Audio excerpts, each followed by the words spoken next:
ಸರ್ವರಿಗೂ ಬಸವ ಜಯಂತಿಯ ಶುಭಾಶಯಗಳು. ಬಸವಣ್ಣನು ಈ ನೆಲದ ಶ್ರೇಷ್ಠ ಕೊಡುಗೆ. ಅವರ ಶ್ರೇಷ್ಠ ಕೊಡುಗೆ ಕಾಯಕವೇ ಕೈಲಾಸ. ಈ ಕಾಯಕವೇ ಕೈಲಾಸ ಶ್ರೇಷ್ಠ ಸಿದ್ಧಾಂತವನ್ನ ಇನ್ನೊಬ್ಬ ಶ್ರೇಷ್ಠ ವಚನಕಾರ ಶ್ರೀ ವೆ ಶಾಂತಲಿಂಗ ಸ್ವಾಮಿಗಳು ಹಿರೇಮಠ್ಲಾಡ್ಗೇರಿ ಬೀದರ್ ಇವರು ಸವಿವರವಾಗಿ ವಿವರಿಸಿದ್ದಾರೆ.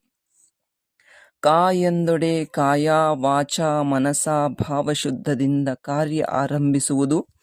ಯ ಎಂದೊಡೆ ಯಶ ಅಪಯಶಗಳ ವಿಚಾರವಿರದೆ ಎಲ್ಲವೂ ಮಾತಾ ಪಿತೃ ಗುರು ಅತಿಥಿ ಸಮಾಜ ರಾಷ್ಟ್ರ ಧರ್ಮ ದೇವರ ಸೇವೆ ಎಂದರಿಯುವುದು.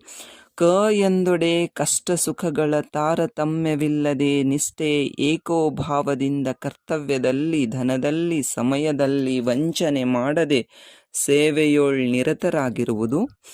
ವ್ಯ ಎಂದೊಡೆ ವ್ಯಸನಗಳಿಗೆ ಬಲಿಯಾಗದೆ ಕಾಯ ಕರ್ಣ ನಿರ್ಮಲವ ಮಾಡಿ ಅನವರತ ಕಾರ್ಯಪೂರ್ತಿಗೊಳಿಸುವುದು.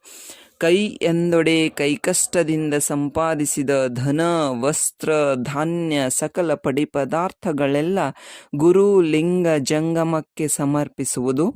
ಲಾ ಎಂದೊಡೆ ಲಾಭವಾಗಿ ಬಂದದ್ದು ಲೋಭಿಯಾಗದೆ ಎಲ್ಲವೂ ದೇವರದು ದೇವರಿಗೆಂದು ಭಾವಿಸುವುದು. ಸರ್ವವೂ ಸಮರ್ಪಿಸಿ ಸುಖಿಯಾಗುವುದು. ಸ ಎಂದೊಡೆ ಸದಾ ಅಹಿಂಸಾ ಸತ್ಯ ಅಸ್ಥೇಯ ಬ್ರಹ್ಮಚರ್ಯ ದಯಾ ಕ್ಷಮಾ ದಾನ ಪೂಜಾ ಜಪಧ್ಯಾನಾದಿಗಳನ್ನು ಆಚರಿಸಿ ಆನಂದಿಸುವುದು. ಇದುವೇ ಕಾಯಕ, ಇದರಲ್ಲಿಯೇ ಕೈಲಾಸ.